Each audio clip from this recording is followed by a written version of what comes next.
광기란 정확히 무엇인가?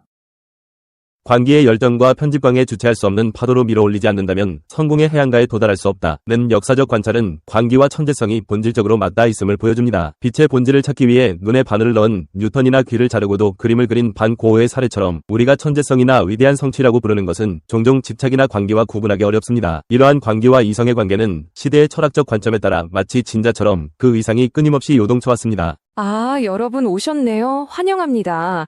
오늘 우리가 아주 깊숙하게 파헤쳐 볼 주제, 정말 흥미진진합니다.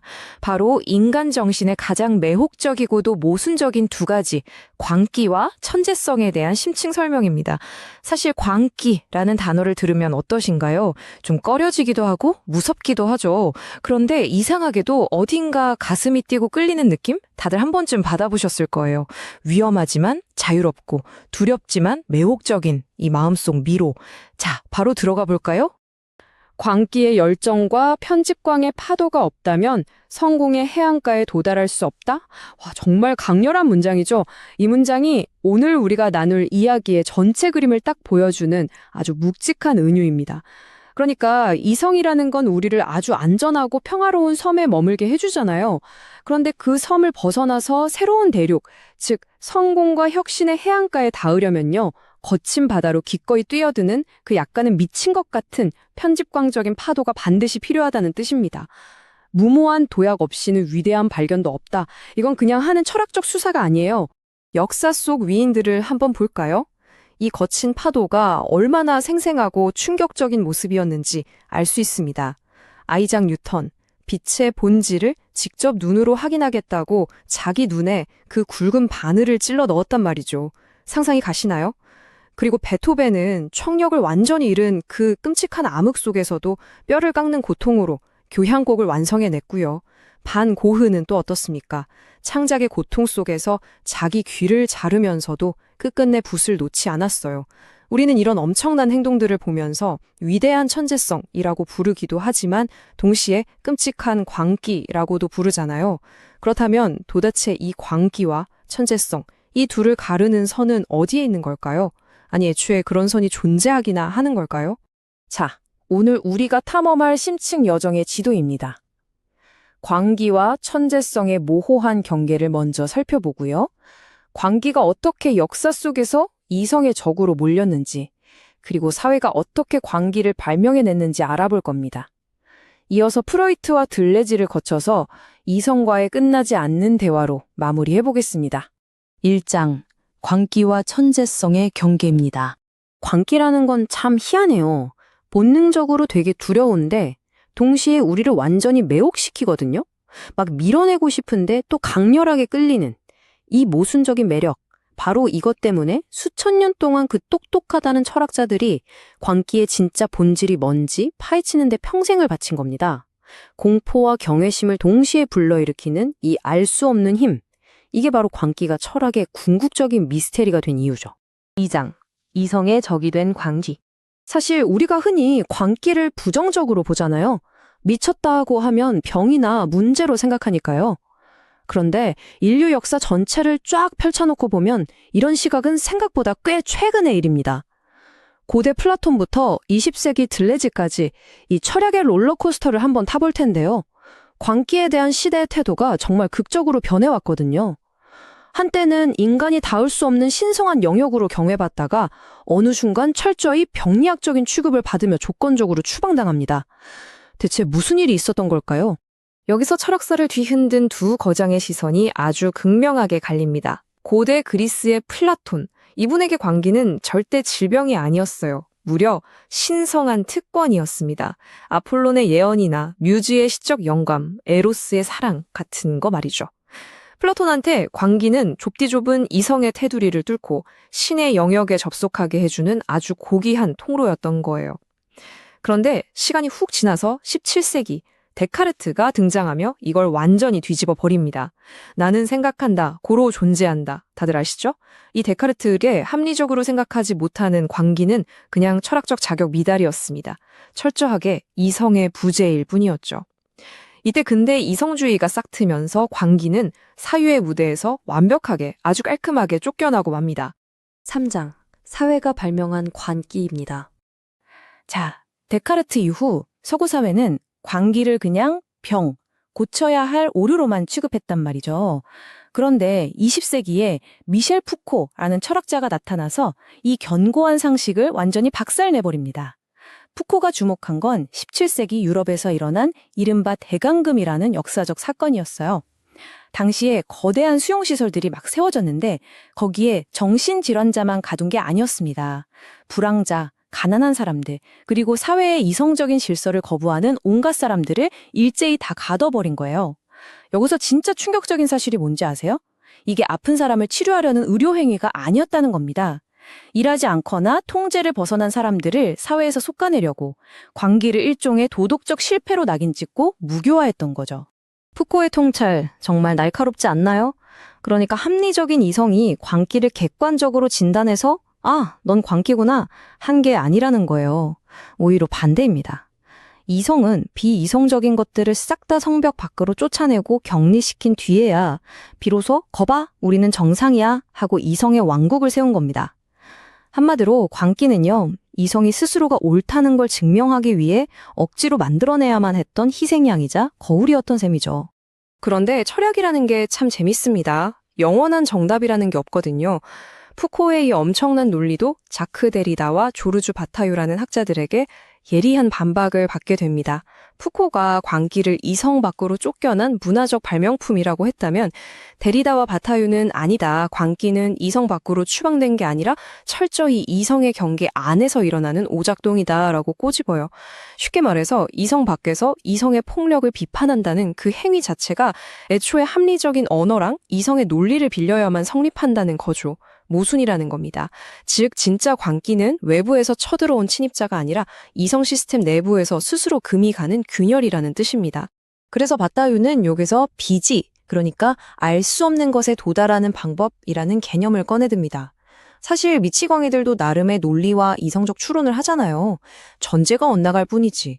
그렇다면 바타유가 본 진짜 이성의 반대편, 즉 진짜 비이성은 대체 뭘까요?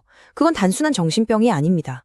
너무 슬퍼서 쏟아내는 눈물, 통제 안 되는 강력한 에로스, 그리고 누구나 겪는 피할 수 없는 죽음의 공포. 바로 이거예요. 이성의 그 촘촘하고 완벽해 보이는 논리나 언어로는 도저히 설명할 수 없는 인간 경험의 절대적인 한계의 순간들. 바타유는 그 순간이야말로 진정한 이성의 바깥이라고 본 겁니다. 4장. 우리는 왜 미치지 않는가? 사람은 왜 미치지 않는가? 이 질문 한번 가만히 생각해 보시죠. 보통 우리는 사람이 무너질 때 저 사람 왜 미쳤을까? 하고 묻잖아요. 그런데 지그문트 프로이트는 이 질문의 방향을 아주 통째로 뒤집어 버립니다. 인간은 어릴 때부터 평생 동안 수많은 금기, 억압, 본능적인 충동을 끊임없이 겪어내는데 도대체 어떻게 미치지 않고 멀쩡한 척 아주 정상적인 성인으로 살아갈 수 있느냐는 거죠. 와, 이 질문은 정말 우리 정신에 대한 근본적인 착각을 흔들어 놓습니다. 프로이트가 인간 내면 아주 깊은 곳을 들여다보고 찾아낸 건 합리적인 주체의 위대함이 아니었습니다. 오히려 이성이 얼마나 초라한 위치에 있는지였죠. 우리가 평소에 스스로 되게 단단하고 합리적이라고 굳게 믿는 그 이성이라는 놈, 사실은 그 밑에 억압된 욕망, 맹렬한 충동, 원초적 공포가 막 미친 듯이 들끓고 있는 거대한 무의식의 바다 위에 간신히 아주 위태롭게 떠있는 코딱지만한 섬에 불과하다는 겁니다. 가끔 우리가 말실수를 하거나 통제 안 되는 꿈을 꿀 때 아차 싶잖아요. 그게 바로 이 어둠의 바다가 언제든 우리가 서 있는 이성의 섬을 확 집어삼킬 수 있다는 걸 무의식 중에 깨닫는 순간인 거죠. 5장. 억압을 뚫는 돌파구. 자, 이제 현대 철학자 질 들레즈가 등판합니다. 들레즈는 프로이트가 찾아낸 그 무서운 무의식의 바다를 단순히 꾹꾹 눌러 담아야 할 어둠으로 보지 않았어요. 오히려 이걸 세상을 바꾸는 아주 강력하고 창조적인 해방의 도구로 완전히 탈바꿈시킵니다. 정신분열증은 붕괴가 아니라 돌파구다. 정말 도발적인 문장이죠. 자본주의라는 거대한 시스템이 우리 인간의 다양한 욕망을 마치 기계 부품처럼 끊임없이 억압하고 통제하잖아요. 그때 그 숨막히는 억압의 벽을 쾅 부수고 완전히 새로운 흐름을 만들어내는 역동적인 에너지, 그게 바로 광기라는 겁니다. 들레즈한테 광기는 병원에 가서 고쳐야 할 병이 아니에요. 우리를 가두는 사회적 경계선을 훌쩍 뛰어넘으려는 아주 치열하고 살아 숨쉬는 삶의 방식 그 자체인 거죠. 그런데 여기서 한번 생각해보죠. 역사가 피로써 증명한 아주 끔찍하고 서늘한 역설이 하나 있습니다. 20세기를 휩쓸었던 나치즘, 스탈린주의, 제국주의 같은 것들 말이에요. 이 시스템들은 하나같이 인간의 불합리한 광기를 철저하게 배제하고 통제 가능한 순수한 이성과 효율성의 끝판왕을 보여주겠다고 했거든요. 그런데 결과가 어땠나요? 역설적이게도 인류 역사상 가장 잔혹한 사륙과 구조적인 거대 광기를 만들어냈습니다. 이성이라는 것이 인간의 통제 불가능한 욕망을 그냥 싹 다 지배하고 억압하려고만 될 때 그게 얼마나 무서운 괴물 같은 폭력으로 변질될 수 있는지 이보다 더 명확한 역사적 증거는 없을 겁니다. 이념의 좌우를 떠나서 완벽한 통제라는 이성의 기획 자체가 품고 있는 위험성인 거죠. 6장 이성과의 끝나지 않는 대화. 드디어 수천 년에 걸친 치열한 철학의 탐구를 하나로 엮어볼 시간입니다. 우리의 이 길고 흥미로웠던 여정 한눈에 정리해볼까요?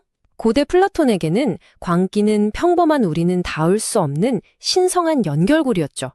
시간이 흘러 근대의 문턱에서 푸코에게는 사회가 스스로가 정상이라는 걸 포장하기 위해 잔인하게 발명해낸 거울이자 희생양으로 해석됐습니다. 이어서 프로이트에게는 우리 내면 깊은 곳에서 언제나 출렁거리는 억압된 무의식의 바다였고요. 그리고 마침내 현대의 들레즈에게는 그 모든 숨막히는 벽들을 통쾌하게 부숴버리는 눈부신 돌파구였습니다. 보시다시피 광기라는 건 결코 차가운 의학사전의 정의 하나로 묶어둘 수 없는 펄떡펄떡 살아 움직이는 인간 에너지 그 자체입니다. 오해하시면 안 됩니다. 이성은 분명 탁월하고 훌륭한 도구예요.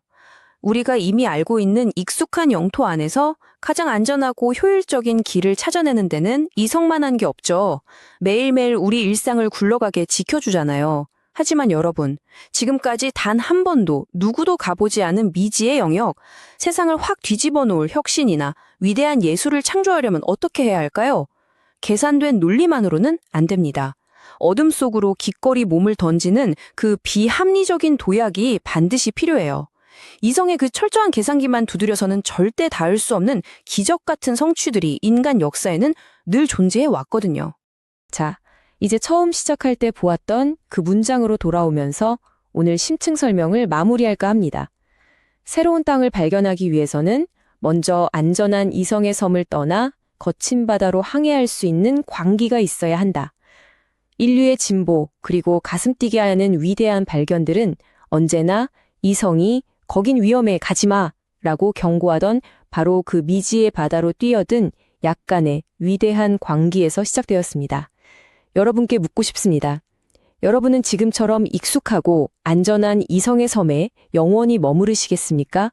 아니면 무모해 보일지언정 진짜 발견과 혁신이 기다리는 저 거친 바다를 향해 기꺼이 돛을 올려보시겠습니까? 깊은 여운을 남기면서 오늘 이야기 여기서 마치겠습니다. 함께해 주셔서 감사합니다. 결론적으로 천재성의 본질인 새로운 발견은 이성의 한계 너머를 향하는 광기 어린 충동을 통해서만 달성될 수 있습니다. 이성은 이미 알려진 것들 사이에서 효율적인 경로를 찾는 데는 유능하지만 아직 존재하지 않는 미지의 해안으로 향하게 하지는 못합니다. 그곳에 닿기 위해서는 이성이 위험하다고 경고하는 곳으로 기꺼이 뛰어드는 무모함, 즉 열정과 집착으로 무장한 플라톤적 의미의 신성한 광기가 반드시 필요합니다.